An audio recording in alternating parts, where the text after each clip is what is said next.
Over the last couple of months, between Matt Reeves' tweets and a couple of set leaks, we've gotten our first taste of what the Batman will be like. Well, today I'm going to tell you 10 things I think they must do with the Batman. Hi, my name is Sean, and I started this channel because I was driving everyone around me crazy talking about movies and nerdy stuff way too much. If you can relate, you're probably in the right place. Consider clicking that subscribe button.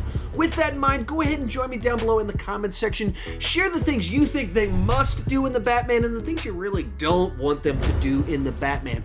This is just my opinion. Some of my ideas are kind of crazy. Some of them are probably pretty good.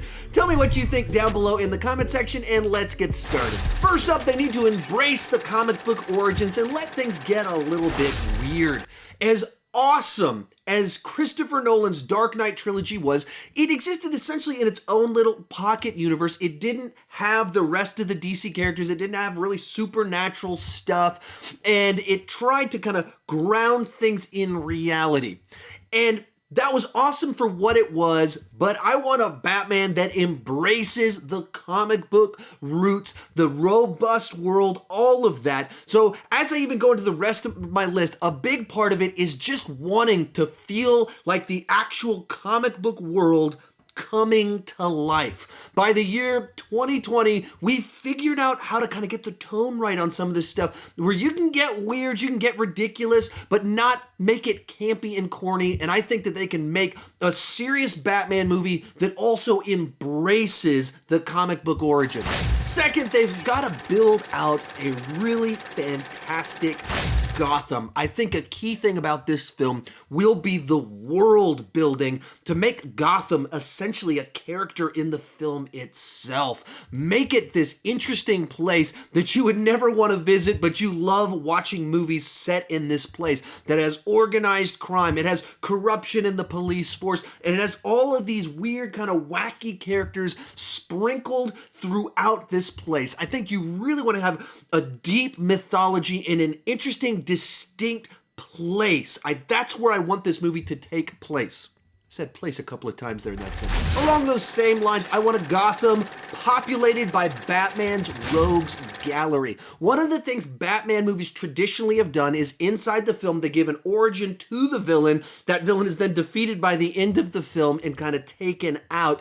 And so it never really feels like this scary place that you see in the comics where all of the rogues gallery is already out there.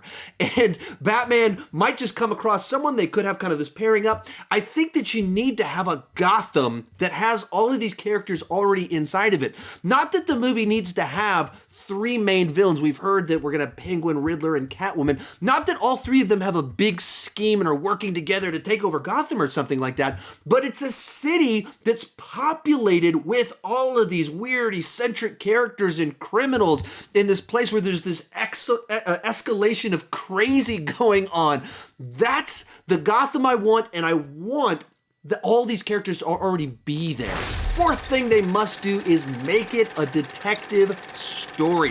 Batman debuted in Detective Comics. He is supposed to be the world's greatest detective, and in the movies, normally they have some little subplot where he's sitting at a computer looking up some news articles, or he like digs out a bullet and does some research on the bullet, but it's not really a detective story. There's just a couple of little hints that he's really good at research or something like that. I think you need to make this an actual detective story. Even part of the reason that you can incorporate all of these different villains and characters in it without it feeling overstuffed or overcrowded is you make it a detective story in a city populated by these crazy, weird characters. And so while he's investigating something, of course he's going to go and investigate, Oswald Cobblepot. He's going to go talk to him about some of the stuff going on. It's not that everyone needs a big scheme, but they're all there, and thus they would be a part of a detective story. I've always thought it would be interesting if you made a Batman story that was heavily influenced by kind of like Sherlock Holmes, where there's kind of these intricate little details that he's looking into and investigating, piecing it all together, while you also, of course, have the action all along the way. Fifth thing they've got to do is make Bruce Wayne the most most interesting character in the film. A number of past Batman movies have made the mistake of making the villains a lot more interesting and prominent in the story than Bruce Wayne Batman was. In particular, Batman 89 and as well as Batman Returns, he's kind of on the back burner while the film kind of gives these intricate backstories to the villains and spends a lot of time developing them, and it just kind of assumes we know who Bruce Wayne is and what makes him tick, so we only see him in action a lot of the time. Even in The Dark Knight, the Joker seems to be a lot more discussion about how awesome he is than Batman and Bruce Wayne in that film. And even kind of the details they do give Bruce Wayne feel a little bit off because it's a whole lot about him moping over a girl, which seems kind of a strange direction to go for the character. Number 6, I think you do need to build out his origin story. If you're gonna reboot the character and have this new Batman franchise, we need to understand the rules of this Batman. One of the things that the Nolan films did really well with Batman Begins is they established the moral code early on of their version of Bruce Wayne, as well as his value set that kind of defined that entire franchise so he could act consistently throughout the films, or when he acted inconsistently, you could at least debate it based off things that were stated.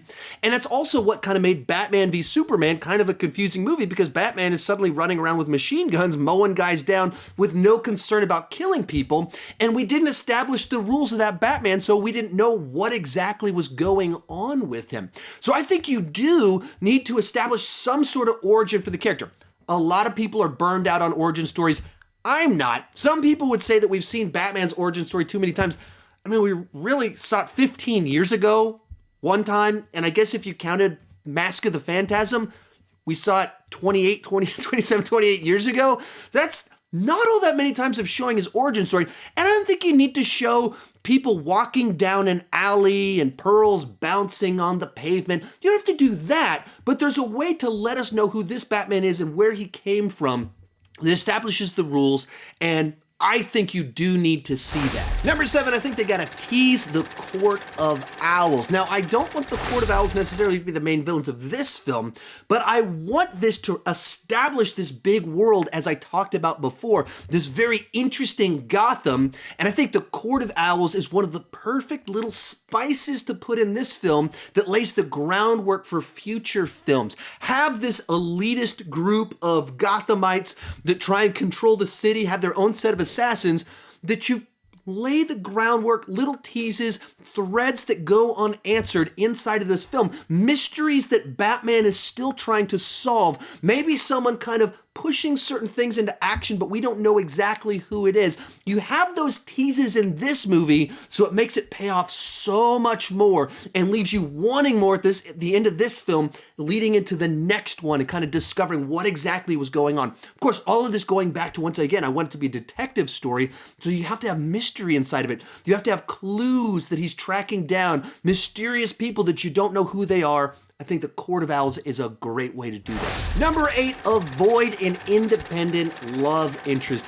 Hey, if there's some flirting going on with Catwoman, cool. I don't mind if there's some sparks, some chemistry between the two of them, but what I really hope that they do not do is have some independent love interest of Vicky Vale that shows up in the Batcave right before the third act being like, are we gonna try and love each other? I don't want a Rachel Dawes that Bruce Wayne has been pining over his entire life, and then when she dies, he quits being Batman for 7 years.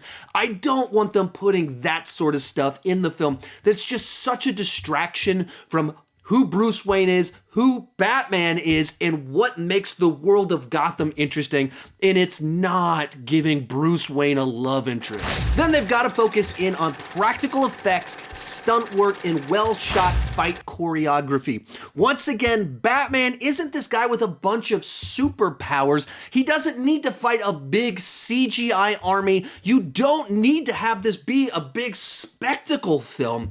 You can make it a story focused on a guy that has ninja training, that is a detective, and drives around in a cool looking car. And all that can be done practically. We have no shortage of other superhero movies that are doing big CGI armies and people on green screens doing all sorts of fantastical things. The great thing about Batman is that he's a guy in a suit using his skills and his brains to fight crime, and I would love it if they focused in on that on this film. Birds of Prey had some awesome fight choreography inside of it, and for all the great things about the Christopher Nolan films, the fights aren't really all that good. They're very choppy in the way they're edited. Some of them are very clunky in the punches that they throw, especially like when he's fighting Bane at certain points in time.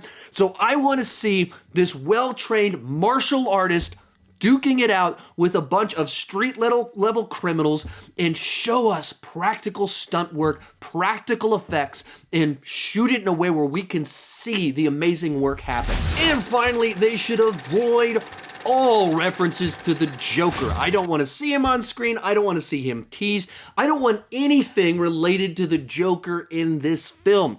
If you think that the Batman origin story has been overdone, we've had 3 cinematic Jokers since we last saw the Batman origin story actually played out.